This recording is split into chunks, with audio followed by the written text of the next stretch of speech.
Hello everyone, आपका स्वागत है शिक्षा कल्चर में। आज हम बात करने वाले हैं नेशनल रिक्रूटमेंट एजेंसी क्या है। फाइनली सेंट्रल कैबिनेट ने नेशनल रिक्रूटमेंट एजेंसी बनाने की मंजूरी दे दी है। कॉमन एलिजिबिलिटी टेस्ट क्या है, किस तरह के इसमें बेनिफिट्स हमें मिलने वाले हैं, जो भी सरकारी नौकरी के लिए तैयारी कर रहे हैं कैंडिडेट्स, उनके लिए क्या बेनिफिट्स होने वाले हैं, सभी कुछ आज हम इस वीडियो में डिस्कस करने वाले हैं। अगर आपने अभी तक हमारे चैनल शिक्षा कल्चर को सब्सक्राइब नहीं किया है तो you can subscribe our channel for more information and make sure to click the bell icon for further notification. चलिए शुरू करते हैं। नेशनल रिक्रूटमेंट एजेंसी एनआरए एक टेस्टिंग एजेंसी होगी जो गैर राजपत्रित पदों के लिए भर्ती कराएगी। गैर राजपत्रित मैं आपको क्लियर कर दूं, गवर्नमेंट जॉब्स दो तरह की होती हैं। एक तो होती हैं राजपत्रित, जिन्हें गैजेटेड कहते हैं, जिसमें यूपीएससी पीएससी वगैरह आएंगी। इसके अलावा गैर राजपत्रित नॉन गैजेटेड में आएंगी आईबीपीएस, आरआरबी, एसएससी। जिन नौकरियों की वैकेंसी निकालती है वह सभी नौकरियां गैर राजपत्रित के अंतर्गत आती हैं। सीईटी का फुल फॉर्म होता है कॉमन एलिजिबिलिटी टेस्ट। अभी प्रेजेंट कंडीशन में आरआरबी, रेलवे के लिए, बैंक के लिए, एसएससी के लिए आपको एक सेपरेट एग्ज़ाम देना होता था।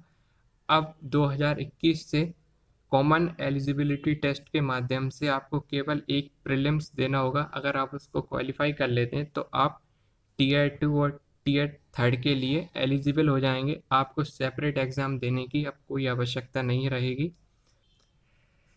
आई थिंक सबसे इम्पोर्टेंट क्वेश्चन जो आपके माइंड में आ रहा होगा कि इससे छात्रों के लिए क्या लाभ होंगे, तो सबसे ज़्यादा लाभ तो यह रहेगा कि बार बार हमें परीक्षा फीस नहीं देनी होगी। अगर आपने रेलवे के लिए अप्लाई किया तो अलग से फीस देना पड़ता, बैंक के लिए अलग से फीस, एसएससी की अलग फीस रहती थी। तो अब इन सभी फीसों से हमें निजात मिल जाएगा। इसके अलावा परीक्षा में बैठने के लिए हमें लंबी यात्रा नहीं करनी होगी। आपने देखा होगा कोई कैंडिडेट अगर गांव से बिलोंग करता है तो उसे शहर जाना पड़ता है, काफ़ी कठिनाइयों का उसे सामना करना होता था। अभी तक अधिकांश काम ऑनलाइन होंगे। आवेदन, रजिस्ट्रेशन, एडमिट कार्ड और जो अंक आते हैं, जो आपका रिजल्ट आएगा, वो सब ऑनलाइन फॉर्मेट पर होगा। एमसीक्यूज़ में क्वेश्चंस पूछे जाएंगे। इसके अलावा जो सबसे ज़्यादा इम्पोर्टेंट चीज़ है वो है पब्लिक सेक्टर्स की जितनी भी जॉब्स होंगी, प्राइवेट जॉब्स होंगी, तो अभी सेंट्रल गवर्नमेंट इस चीज़ पर विचार कर रही है कि किस तरह से उनको भी इस एनआरए नेशनल रिक्रूटमेंट एजेंसी के अंतर्गत लाया जाए, जिससे प्राइवेट जॉब्स में भी इस तरह का कॉमन एलिजिबिलिटी टेस्ट जो है, इसका फ़ायदा कैंडिडेट्स को मिल सके। सबसे important question, common eligibility test यह कितने साल के लिए वैध रहेगा, इसकी वैलिडिटी कितने साल की रहेगी। तो सीईटी का जो स्कोर कार्ड है वह 3 साल के लिए वैध होगा। इसका मतलब यह है कि एक उम्मीदवार अगर एक बार सीईटी का एग्ज़ाम क्लियर कर लेता है, उसके बाद वह 3 साल तक परीक्षा में दोबारा बैठने की उसे ज़रूरत नहीं है।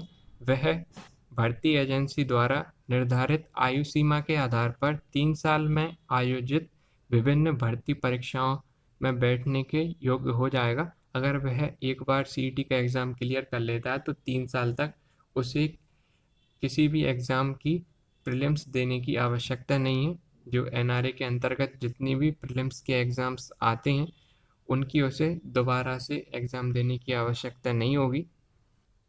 कॉमन एलिजिबिलिटी टेस्ट कितने चरण में होगा, कितने फेज़ में होगा, तो योग्यता के विभिन्न स्तरों में, जैसे कोई 10th पास है, अगर कोई 12th पास है या किसी ने ग्रेजुएशन कर रखी है तो उसके लिए अलग अलग सीईटी आयोजित किया जाएगा। परीक्षा हर साल और ऑनलाइन मोड में 2 बार आयोजित की जाएगी। 2 बार सीईटी का एग्ज़ाम होगा। अब सीईटी का सिलेबस क्या रहने वाला है, इसका जो सिलेबस है अभी जो प्रेजेंट कंडीशन में जिस तरह का सिलेबस है उसी से कुछ रिलेटेड होने वाला है। आई होप आपको यह वीडियो बहुत पसंद आई होगी। इसे ज़्यादा से ज़्यादा लोगों में शेयर करें। वीडियो पसंद आए तो इसे लाइक करें और चैनल को सब्सक्राइब करें। जय हिंद, जय Bharat. Thanks for watching. Have a great day.